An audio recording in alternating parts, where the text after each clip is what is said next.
So this morning at the end of the guided meditation block, I said that inside everyone here, there's a dragon with a heaven soaring spirit. And I challenge everyone to find that dragon at this retreat. And on the break, I think 3 different people mentioned it, or on the break in small group, 3 different people mentioned that I said that. And most of what was said was, I don't even know what that means. I don't know what you're talking about. And that's okay. It's kind of like a koan. There's no way I can tell you what your dragon looks like, how it moves. But it's there. And it's very powerful. It's more powerful than you are.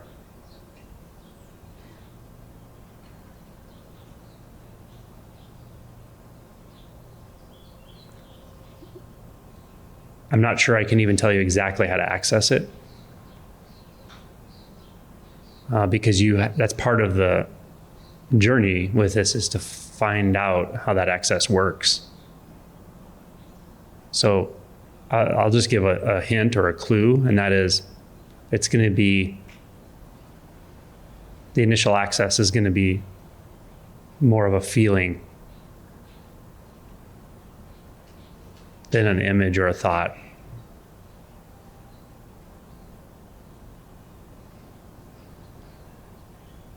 Or I might even say it's going to be in the senses. You might see through what you thought was always there and see what's really there, what's really here.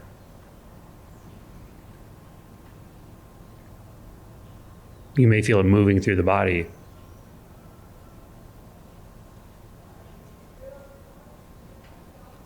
And you can also just use it as a koan. What is my dragon with a heaven soaring spirit? What is that in me? What is that for me? What is that power it carries?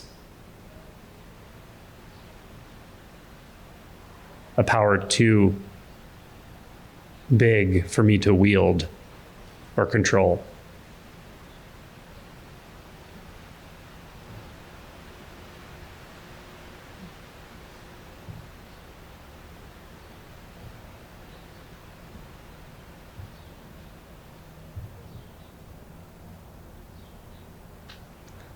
We're in the second day of a retreat, and I'm actually a bit surprised at how deep the silence is when we sit silently, close our eyes, silent meditation, and in small group, just because this retreat is so different in that we are not in silence.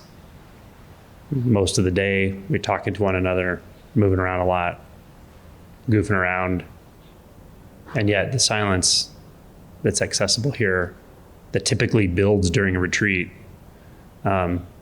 is here. It's clear, and it's getting deeper. When that happens at retreat, this phase of retreat, second day specifically, is often the hardest part for people, some people, because you feel deconstructed or confused, disoriented, out of sorts. And when we don't have a lot of experience with retreat, that often comes with an interpretation that's like, this is not what I wanted at a retreat. This is not what I came for. This is not what I thought was going to happen. And then if you ask that question to a facilitator, they'll often say, that's exactly what's supposed to happen. It's pretty natural to feel that way in this environment. It's pretty typical. It doesn't happen for everyone every time, but we've all been through it.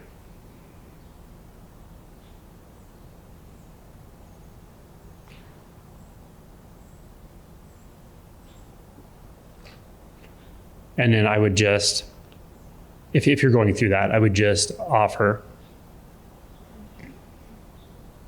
that you can ask yourself a few questions. Why do I need to be oriented? What do I think I'm orienting to? What do I ever thought I was ever orienting to? Really? What you're learning is you don't have to orient. You don't have to worry about how you're showing up right now.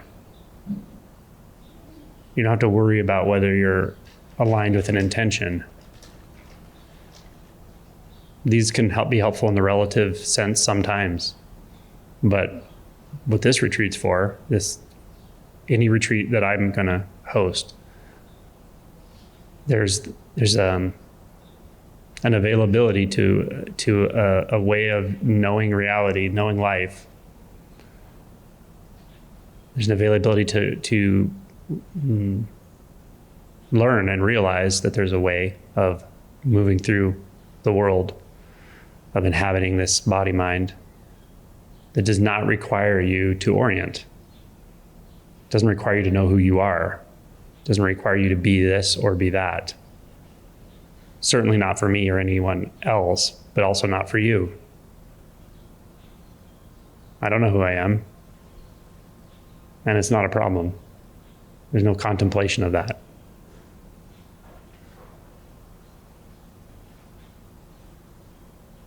I heard Mooji say once, I don't have a life. I don't need a life. If you're trying to have a life, like, what does that mean? So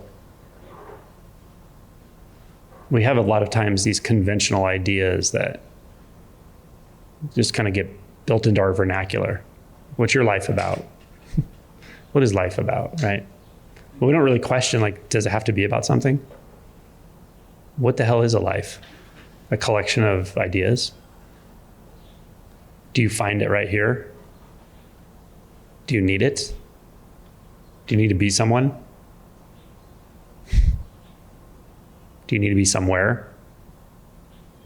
Do you need to be something? Do you need to be in some state? We have a lot of beliefs about what we need, and those get challenged here.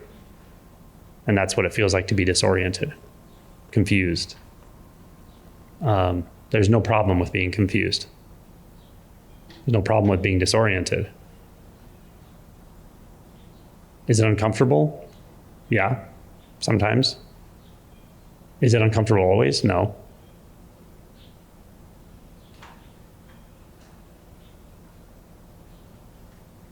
Will it feel like you're letting go of a lot? Yes, often. Are you letting go of anything that's actually there? No. Someone in small group said they were kind of had a moment of realizing all of it's been kind of made up, the whole life story, narratives. And I realized that many years ago. And that can lead to that can dawn with different reactions to it. It can feel disappointing. It can feel funny. It can feel scary. But all those are just momentary responses. The insight that it was all really just made up. The insight itself is a huge gift.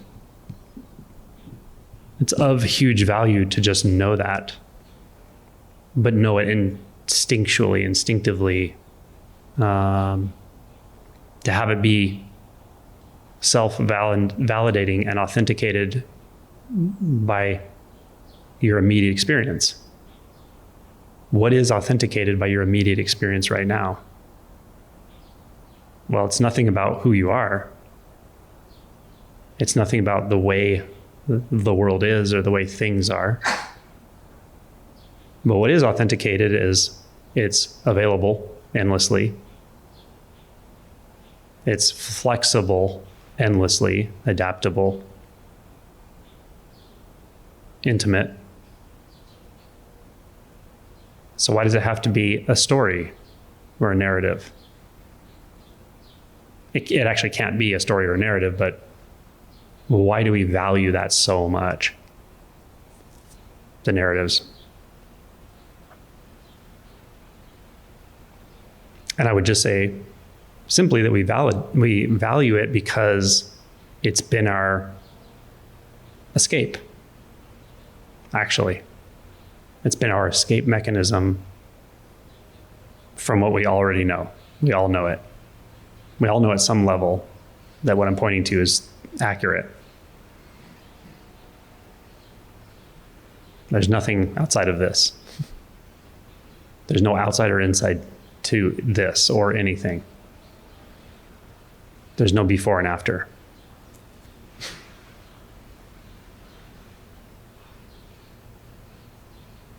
So much of what we talk about with deconstructing really has to do with seeing through the illusion of time in a clearer and clearer way. So there's the initial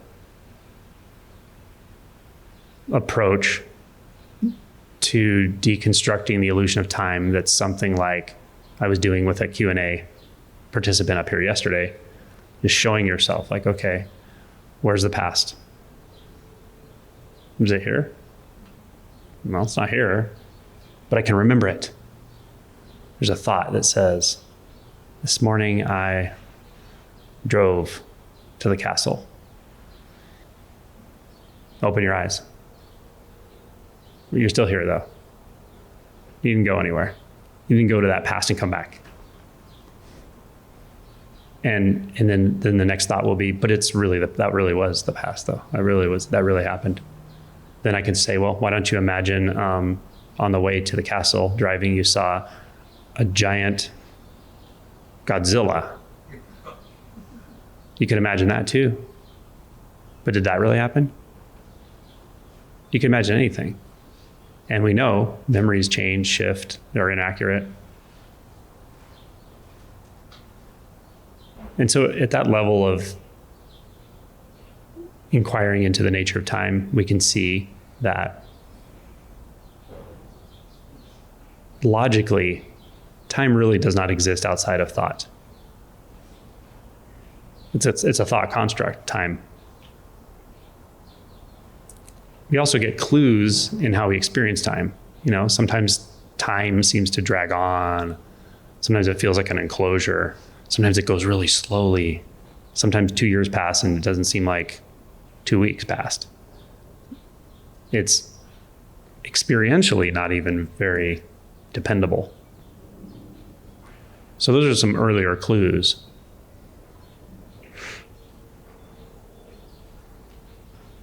Then as identity starts to shift, or I could say identity starts to thin, starts to be less binding, then the feeling of needing to depend on an idea of time starts to dissolve.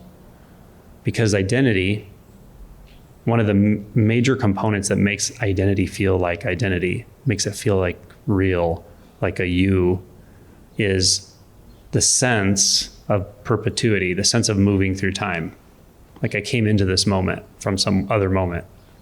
You see how the illusions are tied together? If you have a thought of a previous moment, then there's got to be another thought that backward validates that thought, saying, well, yeah, if there was another moment, then I moved from it. So identity and time are interrelated, and as identity starts to dissolve, or the illusion of identity stops being so binding and confining and real, then the illusion of time stops being so binding and confining and real. And we start to feel directly the experience of timelessness. It's not such an intellectual thing anymore, although we can still intellectually see what I said, that, yeah, the past exists in memories. The future, the imagined future can only exist within a thought, right? But now you start to actually experience it, and it tends to be intermittent timelessness, also known as eternity, although eternity sounds like a magical place or something. All eternity really means is not subject to time. the distinction between immortality and eternity. Immortality means alive in time forever, like on an infinite timeline. Eternity means there's no timeline. There's no infinite timeline because there's no timeline. It's the experience of timelessness. It's a mystical experience sometimes if it happens abruptly when you're experiencing time as very real, and abruptly there's a break in that experience that will feel like a mystical experience. This is a bit of an aside, but I often differentiate experience from awakening for this very reason.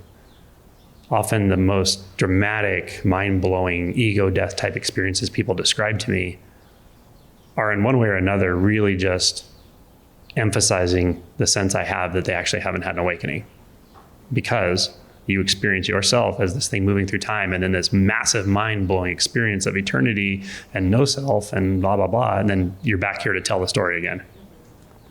And you don't realize what you're really holding on to. You can have extreme experiences in life, and that's not enlightenment.